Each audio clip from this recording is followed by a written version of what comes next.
Primary. बेटा कल हमने ओम्स लॉ डिस्कस किया था और उसके अंदर हमने ये देखा था कि ओम्स लॉ जो होता है वो क्या कहता है, या ओम्स लॉ हमें किस चीज के बारे में बताता है। आज हम डिस्कस करेंगे बेटा ओम्स लॉ का जो है वो ग्राफ डिस्कस करेंगे कि ओम्स लॉ का जो ग्राफ होता है वो हमें किस चीज के बारे में इंफॉर्मेशन देता है। तो बेटा कल भी हमने ये बात डिस्कस की थी, उससे पहले भी ओम्स लॉ के अंदर हमने ये बात डिस्कस की थी कि ओम्स लॉ जो होता है वो यूनिवर्सल लॉ नहीं है, फंडामेंटल लॉ ऑफ इलेक्ट्रिसिटी है। ये सिर्फ मेटेलिक कंडक्टर इसको फॉलो करते हैं। मतलब मेटेलिक कंडक्टर्स में जो करंट होता है वो डायरेक्टली प्रोपोर्शनल पोटेंशियल के होता है। बाकी सेमी कंडक्टर्स और इंसुलेटर्स के अंदर भले आप पोटेंशियल कितना भी अप्लाई कर ले, लेकिन current directly proportional to potential नहीं होता। तो ओम्स लॉ के फॉलो न करने का मकसद है कि ऐसी चीजों के अंदर करंट और पोटेंशियल का रिलेशन नहीं होता। ठीक है बेटा।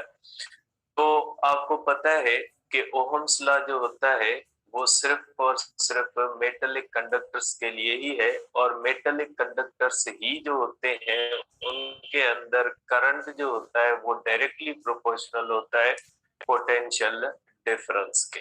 ठीक है।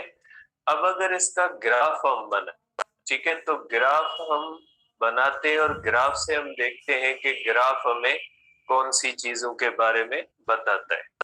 इससे पहले बेटा बहुत सारे बच्चे मैसेज कर रहे थे कि करंट जो होता है वो स्केलर है या टेंसर है। बेटा टेंसर एक अलग चीज होती है। टेंसर की रैंक्स होती है, रैंक 1 के होते हैं, रैंक 2 के होते हैं। तो टेंसर के अंदर तो सब चीजें आ जाती है। ठीक है। इसलिए आप ज्यादा इसको, यहाँ पे आपके पास टेंसर नहीं है, उसकी रैंक्स आप जब बनाओगे तो उसके अंदर वेक्टर भी आते हैं, उसके अंदर स्केलर भी आते हैं। टेंसर कोई ऐसा शॉर्ट टर्म नहीं है कि वो आप करंट के ऊपर अप्लाई करें। ऐसे तो एंगुलर डिस्प्लेसमेंट है, प्रेशर है, बहुत सारी चीजें हैं जो रैंक्स के अंदर आती है। स्केलर की अपनी रैंक होती है, वेक्टर की अपनी, टेंसर के अंदर रैंक होती है। तो आप जनरली आपके लिए स्केलर है। ठीक है। तो ये खामखाजे जो टेंसर है या मुख्तलिफ पता नहीं कहाँ से सुनते हो, तो टेंसर उनको कहें जिसने आपको सुनाया है कि टेंसर पढ़ेंगे, टेंसर क्या है, इस तरह से करंट को टेंसर करना, ये वो टेंसर तो सब है, किस किस को टेंसर नहीं करोगे। तो आपके लिए करंट जो होता है वो स्केलर होता है। ठीक है। अब देखिए बेटा, अब हम करेंगे graphical representation. Graphical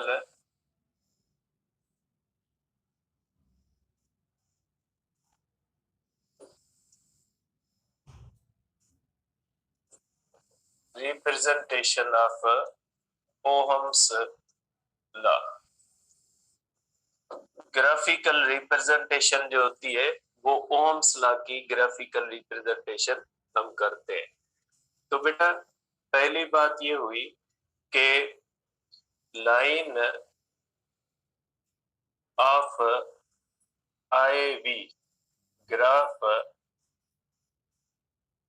is straight line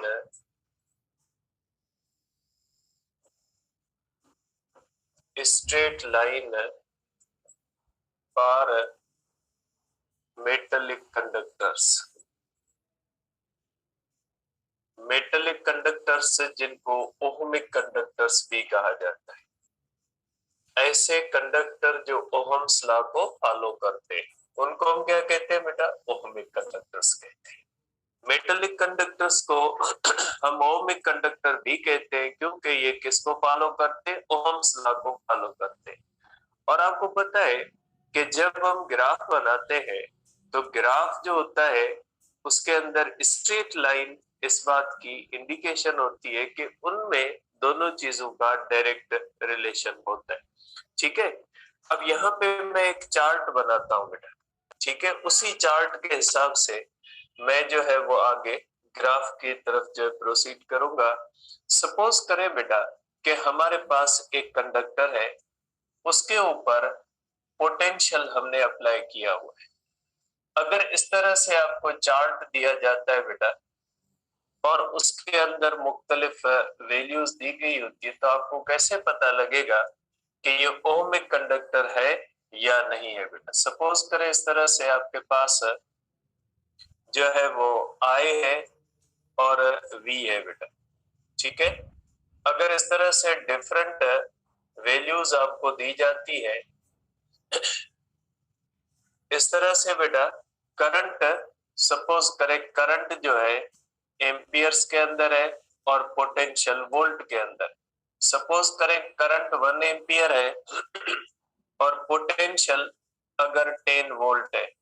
current 2 ampere बनता है 20 वोल्ट बनता है, करंट 3 एम्पियर बनता है 30 वोल्ट बनता है, करंट 4 एम्पियर बनता है 40 वोल्ट बनता है, ठीक है। ये हमारे पास एक डेटा है। अब इस डेटा में कभी कभी क्वेश्चन दिया जाता है बेटा, ये भी एक इंपॉर्टेंट बात है, कभी इस तरह से आपको दो चार्ट दे दिए जाए और आपसे पूछा जाए कि इनमें बताएं कि आप क्या करोगे कि इसके अंदर आप रेशियो लोगे। आप क्या करोगे बेटा, R V is equal to I R होता है बेटा, तो आर इज इक्वल टू बेटा वी अपॉन आई निकालें बेटा। वी है 10 अपॉन 1 इज इक्वल टू 10 बेटा। आर फिर निकाले 20 अपॉन 2 इज इक्वल टू 10। और फिर निकाले 30 अपॉन 3 10 और फिर निकाले 40 अपॉन 4 10। मैंने कहा था ना रेजिस्टेंस V और I पे डिपेंड नहीं करती ओमिक कंडक्टर, ठीक है। तो ऐसा कंडक्टर जिसकी दी गई डेटा से आप जब R फाइंड करें तो हर डेटा से अगर R सेम आता है तो वो ओमिक कंडक्टर। अगर आपको इस तरह से चार चार्ट दिए जाए और आपसे पूछा जाए कि इनमें से कौन सा कंडक्टर ओमिक कंडक्टर है, तो चारों चार्ट्स का आप रेशियो लें, जिसका रेशियो बराबर आए हर कंडीशन में, आप कहोगे वो ओमिक कंडक्टर है। क्योंकि ओमिक कंडक्टर की रेजिस्टेंस जो होती है वो सेम रहती है, पोटेंशियल के और करंट के चेंज करने से चेंज नहीं होती। रेजिस्टेंस चेंज होती है लेंथ से, एरिया से, टेम्परेचर से, जिनको डायमेंशंस कहा जाता है। डायमेंशंस ऑफ द कंडक्टर का मकसद होता है लेंथ, एरिया और वायर होती बेटा। इस तरह से इसकी फिजिकल कंडीशंस है। अब अगर आप इसका ग्राफ बनाएं बेटा, तो आप इसका ग्राफ इस तरह से ले सकते हैं बेटा। सपोज करें कि ये मैं जैसे आपके बुक में दिया गया उसी तरह से बनाता हूं कि आपके बुक के अंदर वर्टिकल एक्सिस पे करंट दिया हुआ है और हॉरिजॉन्टल एक्सिस पे वोल्टेज दिया हुआ है। ये करंट है बेटा, ठीक है। और यहाँ पे आप पोटेंशियल शो करोगे, ठीक है। सेम मैं लेता हूं बेटा, ये 1 है, 2 है, 3 है और ये हो गई हमारे पास बेटा 4। 1 एम्पियर, 2 एम्पियर, 3 एम्पियर, 4 एम्पियर बेटा। यहाँ पे आप बना ले बेटा, ये 10 है, ठीक है। ये हमारे पास बेटा 20 है, ये हमारे पास बेटा 30 है और ये हमारे पास हुआ 40 वोल्ट बेटा, ठीक है, पोटेंशियल का। अब देखिए बेटा ग्राफ कैसे बनेगा। ग्राफ इसका इस तरह से बनेगा बेटा। ग्राफ जो होता है उसको आप इस तरह से बनाओगे बेटा। ये हो जाएगा बेटा इस तरह से, ये पॉइंट बनेगी बेटा, ये इस तरह से बनेगा, ये इस तरह से बनेगा बेटा। और इस तरह से बनाओगे तो ये ग्राफ जो बनेगा ये इस तरह से स्ट्रेट लाइन बनेगा, ठीक है। क्योंकि ओमिक कंडक्टर के अंदर करंट और पोटेंशियल का जो रिलेशन होता है वो डायरेक्ट रिलेशन होता है, ठीक है। तो ये हो गया हमारे पास बेटा ओमिक कंडक्टर का ग्राफ। लेकिन जो नॉन ओमिक होते हैं बेटा, नॉन ओमिक जो कंडक्टर्स होते हैं उनका ग्राफ स्ट्रेट लाइन नहीं बनता। जैसे पंजाब के अंदर दो ग्राफ्स दिए गए बेटा, इस तरह से नॉन ओमिक होते हैं बेटा। नॉन ओमिक का ग्राफ इस तरह से होता है बेटा कि अगर इस तरह से आप बनाओगे तो इस तरह से भी जा सकता है या इस तरह से भी जा सकता है। तो ये जो होता है ये सेमीकंडक्टर्स का है, ये फिलामेंट्स वगैरह का, टंगस्टन वगैरह का, ये पंजाब के अंदर लिखे हुए बेटा, ये टंगस्टन वगैरह का है और ये सेमीकंडक्टर का है। तो कर्व्ड लाइन इंडिकेट करती है कि करंट जो होता है इनका डायरेक्ट रिलेशन नहीं, कि जितना पोटेंशियल बढ़े उतना करंट ना बढ़े तो ग्राफ क्या बन जाएगा, कर्व्ड बन जाएगा। लेकिन जितना पोटेंशियल बढ़े उतना ही करंट बढ़े तो ग्राफ जो बनता है वो बन जाता है स्ट्रेट लाइन बेटा। अब जो ग्राफ होता है बेटा उसके अंदर दो चीजें होती है, ठीक है। अब यही ग्राफ आप इस तरह भी बना सकते हैं, मैं एक और भी पैटर्न में बना देता हूँ। ये नॉन ओमिक का है बेटा। अब इस ग्राफ को मैं इस तरह भी बना सकता हूँ, कभी कभी इस तरह भी दे दिया जाता है कि V यहाँ पे दिया जाता है और I यहाँ पे दिया जाता है, फिर भी क्या बनेगा बेटा, स्ट्रेट ही बनेगा, कोई फर्क नहीं आएगा। ये अगर आप I यहाँ पे रखो, V यहाँ पे रखो, जैसे अपने बुक्स के अंदर दिया हुआ है, लेकिन अगर आप V यहाँ पे रख दो और I यहाँ पे रख दो तो भी ग्राफ जो बनता है वो स्ट्रेट लाइन ही बनेगा, क्योंकि इसके अंदर कोई भी जो होती है वो डायरेक्ट रिलेशन है। तो डायरेक्ट रिलेशन में कोई भी फर्क नहीं आता, इसके अंदर I और V के अंदर कोई भी फर्क नहीं आता। अब ग्राफ के अंदर बेटा एक होता है स्लोप,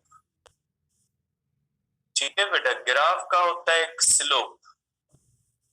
स्लोप का मकसद क्या होता है बेटा, स्लोप का मकसद ये होता है कि फॉर एग्जांपल अगर हमारे पास इस तरह से ग्राफ है बेटा, I और V के दरमियान ग्राफ है, यहाँ पे हम I की वैल्यूज पुट करते हैं, यहाँ पे V की, मैं दोनों बना लेता हूँ बेटा इस तरह से कि यहाँ पे मैं V लेता हूँ और यहाँ पे I लेता हूँ, वैल्यूज कैसे भी पुट करे बेटा।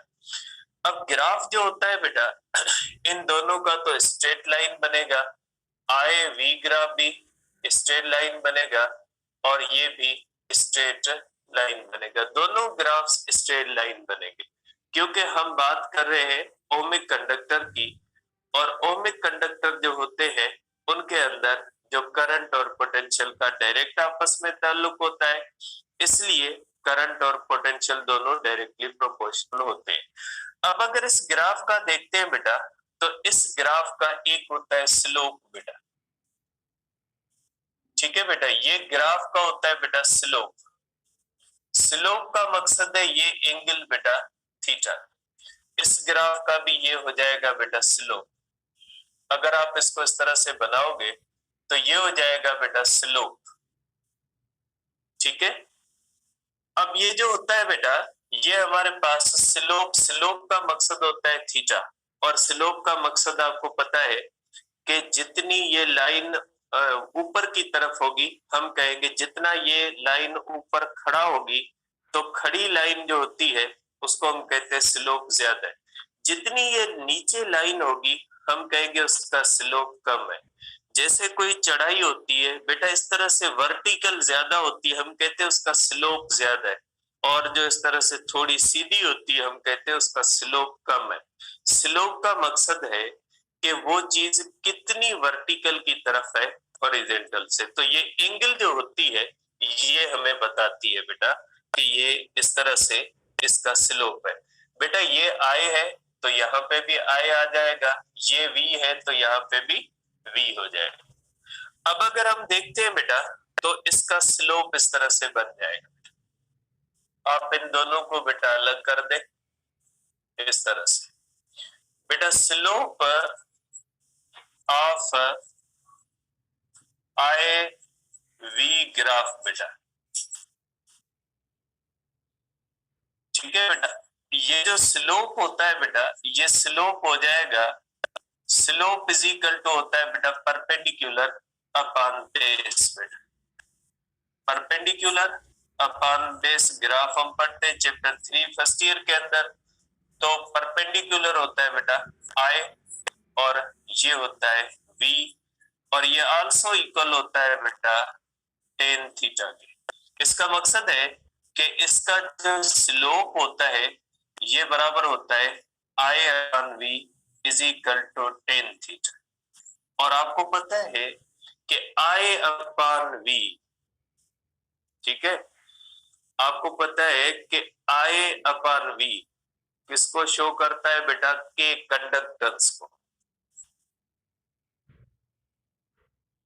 कंडक्टेंस को जाहिर करता है बेटा। इसका मकसद है कि slope of I V graph represents conductance, ठीक है, ये किसको जाहिर करता है बेटा, कंडक्टेंस को जाहिर करता है। अब अगर इसका ग्राफ हम करें बेटा, slope of V I graph बेटा, जिसमें वी वर्टिकल पे रखी जाती है, आई हॉरिजेंटल पे रखी जाती है। फर्क देखे बेटा, दोनों एक चीज है नहीं है। इसमें आई जो होता है वर्टिकल पे, इसमें वी जो होता है वो हॉरिजेंटल पे। Slope of V I graph, तो इसका स्लोप जो होता है बेटा वही से perpendicular is equal to ten theta बेटा, और ये किसके बराबर है, slope is equal to V upon I is equal to ten theta is equal to resistance, ठीक है। तो आप कह सकते हैं कि इसका स्लोप जो होता है रेजिस्टेंस को रिप्रेजेंट करता है, और इसका स्लोप जो होता है, फर्क देख ले, दोनों सेम चीजें नहीं है। इसमें वर्टिकल पे आई है, इसमें हॉरिजेंटल पे वी है। इसमें वर्टिकल पे वी है, हॉरिजेंटल पे आई है। तो आप कह सकते हैं कि slope of V I graph represents resistance,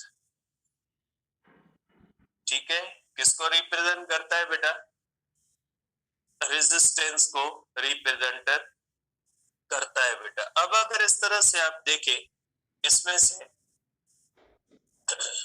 तो क्वेश्चन पहला ये हो सकता है, इस तरह से मैं आपको मुख्तलिफ ग्राफ बना के बताता हूं बेटा, कि अगर इस तरह से आपको दिया जाए कि इस तरह से हमारे पास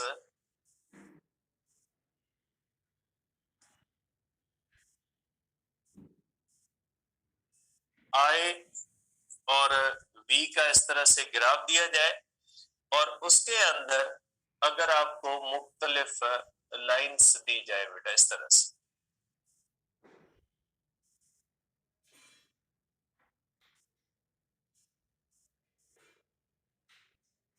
इस तरह से बेटा मैंने तीन लाइंस ड्रॉ की है बेटा। आप कह ले इसको बेटा ये कंडक्टर 1 है, ये कंडक्टर 2 है बेटा, ये कंडक्टर 3 है। अगर आपसे पूछा जाए कि किसकी कंडक्टेंस हाई है बेटा, ठीक है, इसकी कंडक्टेंस आप कह ले K1, इसकी कंडक्टेंस आप कह ले K2, इसकी कंडक्टेंस आप कह ले K3 बेटा, ठीक है, तीन है इनकी कंडक्टेंस है बेटा, ठीक है। अब अगर आप देखते हैं बेटा, इसकी थीटा 1 बनती है, इसकी थीटा 2 बनती है, इसकी थीटा 3 बनती है। तो आप कह सकते हैं बेटा कि आप यहां पे अगर देखें तो टेन थीटा 1, ठीक है बेटा, ये लेस देन है टेन, या थीटा के सेंस में लिख ले बेटा, थीटा 1 बेटा less than theta 2 less than theta 3। तो स्लोप अगर हम बनाए बेटा, slope 1 less than slope 2 less than slope 3। इसका मकसद क्या हुआ? जिसका स्लोप ज्यादा होगा उसकी कंडक्टेंस ज्यादा होगी। ठीक है, तो आप कह सकते हैं कि कंडक्टेंस सेंस में conductance K1 less than K2 less than K3। आप कहेंगे या इस तरह भी लिख सकते हैं कि सबसे ज्यादा कंडक्टेंस 3 है, सबसे कम कंडक्टेंस जो होती है वो किसकी है? वो है हमारे पास कंडक्टर 1 की कंडक्टेंस सबसे कम है और कंडक्टर 3 की कंडक्टेंस सबसे ज्यादा है। तो आप कर सकते हैं कि ये कंडक्टेंस 1, 2 और 3 के सेंस में इस तरह से आप इसको देख सकते हैं। रेजिस्टेंस का भी ऐसे ही बना सकते हैं। अगर रेजिस्टेंस का आप बनाए तो भी इस तरह से बना सकते हैं। रेजिस्टेंस का भी मैं बना देता हूं यहाँ पे कि अगर इस तरह से ग्राफ आप बनाए और उसके अंदर आप रेजिस्टेंस को शो करें बेटा इस तरह से, कि अगर आप इस तरह से देखते हैं बेटा तो इसकी कंडक्टेंस कम है तो इसकी रेजिस्टेंस सबसे ज्यादा होगी। ठीक है, और उसके बाद जो होगा बेटा ये होगा, ऑर्डर देखे तब्दील हो रहा है क्योंकि अब हम जो कर रहे हैं वो रेजिस्टेंस का कर रहे हैं, क्योंकि इसके अंदर हम यहाँ पे कर रहे हैं V और यहाँ पे कर रहे हैं I। तो बेटा जिसकी रेजिस्टेंस कंडक्टेंस सबसे ज्यादा होगी उसकी रेजिस्टेंस सबसे क्या हो जाएगी? कम हो जाएगी। मैं नेम भी वही दे देता हूँ, सेम नेम देता हूँ। ये हो जाएगा हमारे पास कंडक्टर 3 बेटा, ये हो जाएगा कंडक्टर 2 बेटा, ये हो जाएगा कंडक्टर 5। जिसकी कंडक्टेंस कम होगी उसकी रेजिस्टेंस सबसे क्या हो जाएगी? हाई हो जाएगी। ठीक है, आप बना लें बेटा एंगल्स थीटा 3, थीटा 2, थीटा 1। तो इस कंडीशन के अंदर आप कहोगे बेटा कि थीटा 1 जो होती है ग्रेटर देन थीटा 2 है, ग्रेटर देन थीटा 3 है। तो इसके अंदर आप कहोगे slope 1 greater than slope 2 greater than slope 3। Slope represents resistance, resistance 1 greater than resistance 2 greater than resistance 3। इस तरह से आप करोगे तो इस तरह से ग्राफ से आप मुख्तलिफ डेटा यूज कर सकते हैं। ठीक है बेटा, तो आप कह सकते हैं, ठीक है, तो आप कह सकते हैं कि जो है वो ये स्लोप जो होता है इस ग्राफ का वो हमें रेजिस्टेंस और कंडक्टेंस की इंफॉर्मेशन दे सकता है। अब आ जाते हैं ग्राफ के अंदर सिर्फ स्लोप नहीं होता, ग्राफ के अंदर एरिया अंडर कर्व होती है बेटा। अब ये एरिया अंडर कर्व क्या होती है बेटा? एरिया अंडर कर्व आपको पता है, ग्राफ आप पढ़े हुए हो बेटा। एरिया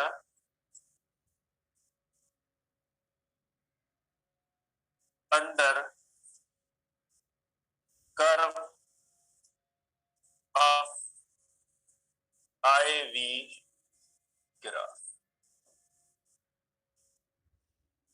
ठीक है, अब देखिए बेटा, अगर हम इस तरह से ग्राफ बनाते हैं बिटवीन I एंड V, इस तरह से बेटा I और V के दरमियान अगर हम ग्राफ बनाते हैं, ये हुआ हमारा I, ये हुआ हमारा V, ये इसमें एरिया में कोई फर्क नहीं आता। ठीक है, एरिया जो होती है वो सेम चीज के बराबर है, चाहे IV ग्राफ की हो चाहे VI ग्राफ की हो। ठीक है बेटा, तो आप इस तरह से कर सकते हैं कि सपोज करें कि ये हमारे पास इस तरह से, अगर ये हमारे पास बेटा एक ग्राफ है तो इसके एरिया अंडर कर्व ये हो जाएगी। अगर आप देखोगे बेटा तो ये इस तरह से होता है। ये यहाँ पे बेटा अगर आप देखते हो कि ये साइड पे आई है तो ये आई हो जाएगा, तो ये हो जाएगी बेटा, ये एरिया हो जाएगी। और ये जो एरिया होती है ये आप कैसे फाइंड करोगे बेटा, ये एरिया जो होगी ये आप फाइंड करोगे लेंथ इंटू विड्थ, ठीक है, v इंटू आई अपॉन 2। और आपको पता है बेटा v इंटू आई पावर डिसिपेशन के बराबर। आप पढ़े हुए हो, इंट्री टेस्ट के हो, अगर आपने पावर डिसिपेशन नहीं पढ़ा तो उसका भी तो कुछ नहीं किया जा सकता। तो ये हो जाएगा एरिया किसके बराबर हो जाती है बेटा, पावर डिसिपेशन के बराबर हो जाती है। किसी भी कंडक्टर के अंदर जब करंट पास होता है तो पावर डिसिपेशन कितना होता है, वो आता है एरिया अंडर कर्व्स। ठीक है बेटा, तो ये हो गया हमारे पास ओहम्स लॉ। ठीक है, और इसका ग्राफ जिसको हमने डिस्कस कर लिया बेटा। अब हम डिस्कस करते हैं बेटा रेजिस्टेंस और रेजिस्टिविटी बेटा, जो नेक्स्ट टॉपिक है हमारा रेजिस्टेंस एंड रेजिस्टिविटी बेटा। रेजिस्टेंस और रेजिस्टिविटी क्या होती है बेटा, कल हमने डिस्कस किया था बेटा कि रेजिस्टेंस किसको कहा जाता है। तो रेजिस्टेंस का मतलब होता है कि जब किसी भी कंडक्टर के अंदर कोई भी करंट फ्लो करता है, तो जब वो करंट फ्लो करता है तो बेटा कल मैंने जो शाम को जो मुझे बेहतर लगी मैंने कलेक्ट करके भेजी थी, उनके अंदर पहली पॉइंट के अंदर थोड़ी मिस्टेक है। उसके अंदर लिखा हुआ है कि रेजिस्टेंस का मकसद है कुलियन of atom with atom. Atom with atom नहीं होता बेटा, कुलियन ऑफ इलेक्ट्रॉन विथ एटम होता है, उसको करेक्ट कर लीजिए। ठीक है, तो आप कह सकते हैं बेटा कि जब किसी भी कंडक्टर के अंदर करंट फ्लो करता है तो करंट जब उस कंडक्टर से गुजरता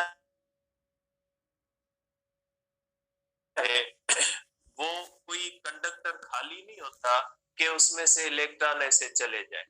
कंडक्टर अंदर एटम्स मॉलिक्यूल से भरा हुआ होता है। इसलिए होता क्या है कि जब इलेक्ट्रॉन गुजरता है और वो एटम्स मॉलिक्यूल भी खामोश नहीं बैठे होते। आपको पता है हर चीज का टेम्परेचर होता है, टेम्परेचर की वजह से मॉलिक्यूल वाइब्रेट करते, एटम्स वाइब्रेट करते। तो होता क्या है कि जब वो इलेक्ट्रॉन वहां से गुजरता है तो एटम्स और मॉलिक्यूल्स की कुलियंस की वजह से वो इलेक्ट्रॉन से जो कुलियन करते हैं तो उनकी इलेक्ट्रॉन्स की वेलोसिटी लूज हो जाती। किसी बच्चे ने भेजा कि डिस्ट्रॉय क्या बेटा, लूज डिस्ट्रॉय बात सेम होती है। लूज का मकसद भी वही होता है, डिस्ट्रॉय का मकसद भी वही होता है। तो जो इलेक्ट्रॉन्स होते हैं वो अपनी काइनेटिक एनर्जी को लूज करते हैं, कुलियन की वजह से उनकी वेलोसिटीज कम हो जाती है। तो वेलोसिटीज के कम होने की वजह से ड्रिफ्ट वेलोसिटी कम हो जाती है। बेटा इलेक्ट्रिक फील्ड का फिर मैं कह रहा हूं, इलेक्ट्रिक फील्ड कंडक्टर के अंदर नहीं होती। कंडक्टर के अंदर इलेक्ट्रिक फील्ड नहीं होती। इलेक्ट्रिक फील्ड बैटरी की होती है जो पोटेंशियल डिफरेंस क्रिएट करती है, जो मजबूर करता है करंट को फ्लो करने के। कंडक्टर के अंदर नहीं होती। अगर किसी बुक के अंदर लिखा है तो ये नहीं उसका सेंस होता कि वो अंदर ही ऐसे गुजरती है लाइन, अंदर नहीं गुजरती। उसका मकसद है अक्रॉस। अक्रॉस का मकसद होता है कि वो इलेक्ट्रिक फील्ड बैटरी की ऐसे समझी जाती है कि जैसे कंडक्टर के अंदर नहीं होती। कंडक्टर के अंदर इलेक्ट्रिक, तो ये होता है बेटा कि रेजिस्टेंस का रीजन क्या होता है। रेजिस्टेंस का रीजन होता है जब इलेक्ट्रॉन्स गुजरते हैं तो मॉलिक्यूलर कुलियन। कल मैंने ये रीजन भी लिख दिया था। और हमने कल पढ़ा था बेटा कि ये जो रेजिस्टेंस होती है बेटा,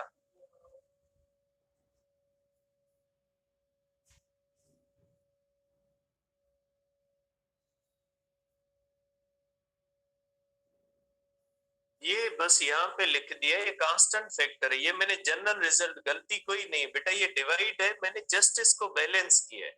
आप भले इसके आगे ये साइन लगा दे, कोई मसला, गलती नहीं है। मींस यहाँ पे बताना ये है एरिया पावर डिसिपेशन, ये तो कांस्टेंट फैक्टर है बेटा, कांस्टेंट तो नहीं आता, कांस्टेंट कैलकुलेशन के अंदर है। आप इसको इस तरह से एरो दे दिया, आप ठीक है, अब आप इक्वल ना करें, बस एरो दे दिया है कि एरिया पावर डिसिपेशन। इसमें बेटा कांस्टेंट तो कैलकुलेशन के अंदर होता है, फिजिकल क्वांटिटी एरिया है, पावर डिसिपेशन, ठीक है बेटा। तो रेजिस्टेंस जो होती है आपको पता है वो डायरेक्टली प्रोपोर्शनल होती है लेंथ के। कंडक्टर की जितनी लंबाई ज्यादा होगी उसके अंदर उसकी रेजिस्टेंस ज्यादा होगी। जाहिर सी बात है इलेक्ट्रॉन जब इसमें जाएगा तो जितनी लंबी कंडक्टर होगी तो वो क्या हो जाएगा, वो कंडक्टर जो होगा उसके अंदर उसको रेजिस्टेंस ज्यादा फेस करनी पड़ेगी। Resistance is inversely proportional to area बेटा। अगर कोई थिक कंडक्टर है तो बेटा उसके अंदर क्या होता है, रेजिस्टेंस कम होती है। अब थिक कंडक्टर में रेजिस्टेंस कैसे कम होती है, एटम मॉलिक्यूल तो उसमें भी होने, बेटा ऐसा होता है कि जो थिक कंडक्टर जिसकी एरिया बड़ी होती है ना उसमें फ्री इलेक्ट्रॉन ज्यादा होते हैं, और फ्री इलेक्ट्रॉन ज्यादा होते हैं ना तो उसको जब पोटेंशियल देते हैं, अगर 10 वोल्ट की बैटरी एक पतले कंडक्टर के साथ कनेक्ट करें, 10 वोल्ट की बैटरी एक थिक कंडक्टर के साथ कनेक्ट करें, तो 10 वोल्ट की बैटरी उस थिन कंडक्टर से कम इलेक्ट्रॉन फ्लो, क्योंकि उसमें है ही फ्री कम, और जो थिक कंडक्टर है उसमें ज्यादा इलेक्ट्रॉन फ्लो करवाएगी क्योंकि उसमें है ही ज्यादा।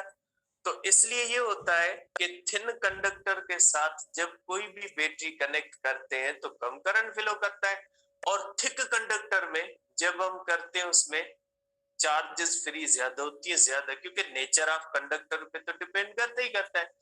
तो मींस जो थिक कंडक्टर होता है ज्यादा चार्जेस होने की वजह से ज्यादा करंट फ्लो करते हैं, करंट ज्यादा होता है, हम कहते हैं रेजिस्टेंस कम हो गई। तो रेजिस्टेंस जो होती है वो inversely proportional to area. Resistance of conductor, पहली बात ये हुई बेटा, दूसरी बात ये हुई, तीसरी बात ये हुई बेटा, resistance of conductor also depends upon temperature बेटा। टेम्परेचर के बढ़ने से रेजिस्टेंस बढ़ती है बेटा, ठीक है। तो ये जो मैं फार्मूला बनाने जा रहा हूं, रेजिस्टेंस ऑफ कंडक्टर, मैं क्लियरली लिख रहा हूं बेटा, एट 0 डिग्री सेल्सियस। अगर किसी भी कंडक्टर का टेम्परेचर 0 डिग्री सेल्सियस है, फॉर एग्जांपल अगर इस तरह से कोई भी कंडक्टर है बेटा, इस तरह से बेटा हमारे पास सपोज करें आयरन है और हमारे पास सपोज करें कॉपर है, ठीक है, ये आयरन है और ये हमारे पास कॉपर है, दोनों का टेम्परेचर 0 डिग्री सेल्सियस। 0 केल्विन नहीं बेटा, थ्योरेटिकल टेम्परेचर है, केल्विन तो होना नहीं है, सुपर कंडक्टिविटी हो जाएगी, ठीक है। तो ये हो जाएगा बेटा, अगर कोई भी कंडक्टर है उसका टेम्परेचर 0 डिग्री हम रखते हैं बेटा, अगर 0 डिग्री रखते हैं और उसमें हम करंट फ्लो करवाते हैं तो उस वक्त 0 डिग्री पे जो रेजिस्टेंस आती है उसको आर नॉट कहा जाता है।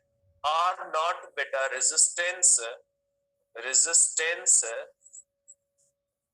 एट 0 डिग्री सेल्सियस, ठीक, आर नॉट कहते हैं। तो ये आर नॉट का फार्मूला है बेटा, ये जो आप पढ़ते हो कि R naught is proportional to L upon A. आपको पता है रेजिस्टेंस डिपेंड्स अपॉन नेचर, यहाँ पे नेचर का आता है rho is equal to the rho L upon A. R naught का फार्मूला बेटा, ये जो रेजिस्टेंस आप इस फार्मूले से कैलकुलेट करते हो वो आपको मिलती है रेजिस्टेंस एट 0 डिग्री सेल्सियस। ये फार्मूला आपको रेजिस्टेंस देता है 0 डिग्री सेल्सियस पे। अब यहाँ पे ये रो क्या होता है बेटा? रो नेचर ऑफ कंडक्टर पे करता है, नेचर ऑफ कंडक्टर को शो करता है। यहाँ पे रो को हम कहते हैं रेजिस्टिविटी, रो को हम कहते हैं बेटा रेजिस्टिविटी। और आपके बुक के अंदर रेजिस्टिविटी, ठीक है, या इसको हम कहते हैं बेटा स्पेसिफिक रेजिस्टेंस। बेटा आपने स्पेसिफिक हीट पढ़ी है, स्पेसिफिक हीट किसको कहा जाता है? मींस पर्टिकुलर डायमेंशंस पे स्पेसिफिक हीट होती है, 1 किलोग्राम की होती है। जिसके अंदर चीज मास फिक्स हो उसको स्पेसिफिक रेजिस्टेंस कहते हैं, ठीक है बेटा। तो इसी तरह से और ये जो रो होती है स्पेसिफिक रेजिस्टेंस होती। अब रो का मकसद क्या? इसको हम कहते हैं रेजिस्टिविटी। अब रेजिस्टिविटी का क्या मतलब बेटा? रेजिस्टिविटी का मकसद है resistance of conductor having, simple मैं लिख रहा हूं बेटा, having 1 meter cube volume at 0 degree Celsius. आपके बुक के अंदर जो वैल्यूज दी गई ना वो सब 0 की दी गई, इसलिए फार्मूला 0 के लिए, ठीक है। इसके अंदर जो रेजिस्टेंस हम कैलकुलेट करेंगे ना वो उस कंडक्टर की 0 डिग्री पे होगी, हर टेम्परेचर पे वो रेजिस्टेंस नहीं होगी, वो 0 पे। अब ये क्या होती है बेटा? इसका मतलब क्या? इसका मतलब ये बेटा, आप इसको अब ध्यान से समझे बेटा। रेजिस्टिविटी का मतलब क्या? अगर आप कोई ऐसा कंडक्टर लेते हो, सपोज करें आपके पास एक ऐसा कंडक्टर है जिसका वॉल्यूम 1 मीटर क्यूब है। अगर इसका वॉल्यूम 1 मीटर क्यूब है, या ये कंडक्टर है आपके पास, इस कंडक्टर का अगर वॉल्यूम 1 मीटर क्यूब है और टेम्परेचर 0 डिग्री सेल्सियस है, तो उस वक्त उसकी जो रेजिस्टेंस होती है उसको कहा जाता है रेजिस्टिविटी। रेजिस्टेंस जनरल टर्म है बेटा के opposition to the current. Resistivity एक स्पेशल केस है कि आप कहेंगे कि अगर आपके पास ऐसा कंडक्टर हो जिसका वॉल्यूम 1 मीटर क्यूब हो, उस कंडक्टर का टेम्परेचर 0 डिग्री सेल्सियस हो, उस वक्त उसमें से करंट गुजारे, उस वक्त उसको जो रेजिस्टेंस वो जो दे उसको क्या कहा जाता है? उसको रेजिस्टिविटी कहा जाता है। आप कहेंगे आप कोई ऐसा कंडक्टर लो जिस कंडक्टर का वॉल्यूम 1 मीटर क्यूब हो, उसका टेम्परेचर 0 रखो, उसमें से करंट गुजारो, उस 0 डिग्री, वो कहलाएगी रेजिस्टिविटी। मींस स्पेशल कंडीशंस पे, स्पेसिफिक कंडीशंस पे रेजिस्टेंस कोई भी हो सकती है। जब आप किसी भी जनरल कंडक्टर की अपोजिशन देखते हो वो रेजिस्टेंस, लेकिन opposition to the current in specific situation is called resistivity. कि कोई भी कंडक्टर हो उसकी वॉल्यूम 1 मीटर क्यूब करो, उसका टेम्परेचर 0 डिग्री करो, उस वक्त वो जो टोटल रेजिस्टेंस दे रहा होता है वो क्या कहलाती है? वो कहलाती है specific resistance. Resistance depends upon length, area, temperature. Nature, एक फोर्थ बात नेचर में भूल गया यहाँ पे, रेजिस्टेंस में यहाँ पे लिख लेता हूं। फोर्थ फैक्टर है नेचर ऑफ कंडक्टर, ठीक है। अब रेजिस्टिविटी किस पे डिपेंड करती है? रेजिस्टिविटी में एरिया, लेंथ फिक्स, क्योंकि वॉल्यूम तो फिक्स। जैसे स्पेसिफिक हीट होती है ना उसमें मास तो वॉल्यूम 1 किलोग्राम फिक्स हो गया, ठीक है। तो इसी तरह से रेजिस्टिविटी के अंदर जो वॉल्यूम होता है फिक्स होता है। तो आप कहोगे कि रेजिस्टिविटी, यहां पे मैं लिख देता हूं कि resistivity depends upon nature of material and temperature. Temperature से चेंज होती है बेटा, क्योंकि टेम्परेचर से रेजिस्टेंस चेंज होगी, रेजिस्टेंस चेंज होगी तो रेजिस्टिविटी भी क्या हो जाएगी बेटा, चेंज हो जाएगी। तो रेजिस्टिविटी एरिया लेंथ पे डिपेंड नहीं करती, क्योंकि उसके अंदर स्पेसिफिक कंडीशंस होती है। कल डिस्कस करेंगे इंशाल्लाह टेम्परेचर कोएफिशिएंट। ठीक है, मैं क्वेश्चंस भेजूंगा बेटा आपको प्रैक्टिस के लिए 1-2 दिन के अंदर। तो की मेरे पास बनी हुई नहीं है, आप कोशिश कीजिएगा, सिंपल है, तो वो किया बना लीजिएगा। फिर भी अगर कोई कंफ्यूजन हो, आप समझते हो कि पूछने की जरूरत है तो पूछें, नहीं तो सिंपल जैसे करंट और ये आम सी चीजें होती हैं, जो एक चीज तय होती है उनका कोई आंसर होता नहीं। जैसे मैंने पीएमसी के कल पेपर बेटा भेजे ना, वो जो पीएमसी ने की दी हमने वही लगाई, हमने कोई उसमें मॉडिफिकेशन नहीं किए, जस्ट जैसे पेपर पीएमसी ने दिए थे हमने वैसे ही लगा दिए उसके अंदर। अब उसके अंदर एक प्रॉब्लम था, I is equal to Q upon T, simple सा प्रॉब्लम, उसका आंसर गलत लिखा हुआ, उसका आंसर है ही नहीं। तो बेटा अब ये चीज पूछने की नहीं होती, आप भी माशाल्लाह इतने पढ़े हुए हो, क्या क्यू दिया हुआ टी दिया हुआ है, अब मैच नहीं करता है, आंसर गलत है। आप इतना इत्मीनान अपने आप, कॉन्फिडेंस पैदा करें, इतना इतना डिपेंडेंट ना बने कि वो आए क्यू अपॉन टी का आंसर भी अगर मैच नहीं और आप कंफ्यूज हो, नहीं ये की तो सही होनी चाहिए, अब क्यू दिया टी दिया, क्या फर्क पड़ता है उससे कि उसका आंसर गलत है, सिंपल सी बात है, सीधी सी बात। एतमाद पैदा करें, सेल्फ डिपेंडेंस पैदा करें, डिपेंडेंस कम से कम करें टीचर के ऊपर, डिपेंडेंस कम से कम करें, टीचर को एज अ गाइड लें। ऐसे नहीं हर चीज के ऊपर डिपेंडेंट रहोगे ना तो आगे आपको बहुत सारी मुश्किलें होंगी। अपने आप में एतमाद पैदा करें, जो कॉन्सेप्ट आपका सही है उसके ऊपर जो चीज सही आ रही है वो सही है, आपकी सही है, वो हो सकता है मेरी गलती हो सकता है किसी और की गलती हो सकता है किसी और की बनाने वाले की गलती हो, तो जरूरी थोड़ी होता है जो की बनी हुई होती है आप कहते हो कि नहीं वो सच्ची होगी, हो सकता है हमारी मिस्टेक, आपकी मिस्टेक नहीं होगी, आप अपने अंदर एतमाद पैदा करें। ठीक है, तो इन सिंपल सिंपल चीजों को आप इस तरह से, इतना हेवी।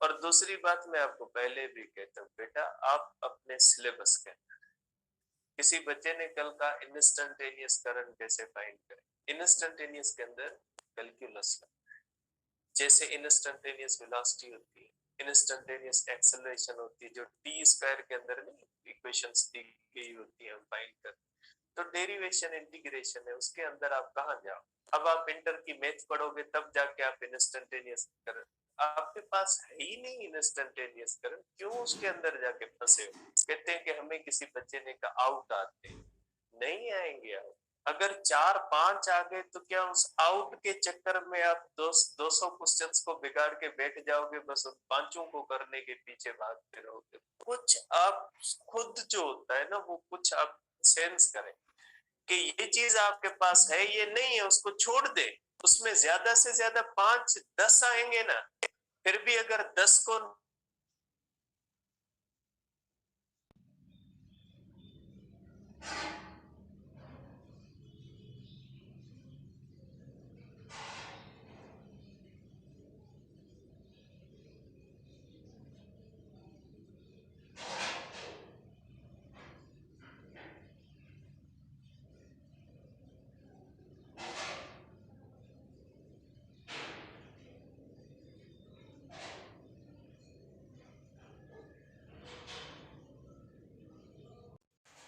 की एप्लीकेशन है, वो जिस कॉन्सेप्ट की जिसके अंदर एप्लीकेशन है वो लिख दिए मैंने। ठीक है,